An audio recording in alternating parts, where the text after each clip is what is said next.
Are you a content creator looking to boost your YouTube game? Well, look no further than Tubebuddy, the ultimate companion for YouTube success. Today, let's dive into why the keyword research tool on Tubebuddy is an absolute game changer. Ever find yourself staring at a blank screen, wondering what video to create next? It happens to the best of us. But fear not, Tubebuddy's keyword research tool is here to rescue you from the creativity block. The keyword research tool on Tubebuddy is like having a crystal ball for YouTube success. It allows you to uncover the most relevant and high-performing keywords for your niche, giving your videos the visibility they deserve. But what makes Tubebuddy stand out? Well, it goes beyond just suggesting keywords.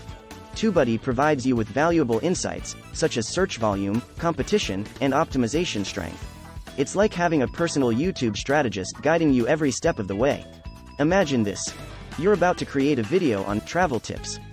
Tubebuddy not only suggests popular keywords related to travel but also recommends long-tail keywords, helping you narrow down your focus and target a more specific audience. And here's the best part, Tubebuddy seamlessly integrates into your YouTube dashboard.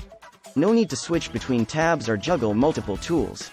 It's a one-stop shop for all your YouTube needs. Creators around the world are already reaping the benefits of Tubebuddy's keyword research tool. They've seen significant increases in views, subscribers, and overall engagement. Don't just take our word for it, let the success stories speak for themselves. So, whether you're a seasoned YouTuber or just starting, Tubebuddy's keyword research tool is your secret weapon to unlock the full potential of your channel. Take the guesswork out of content creation and start your journey to YouTube success with Tubebuddy today. Download Tubebuddy, link is in the description. It will be the best decision you'll ever make. Thanks for watching and subscribe to our YouTube channel.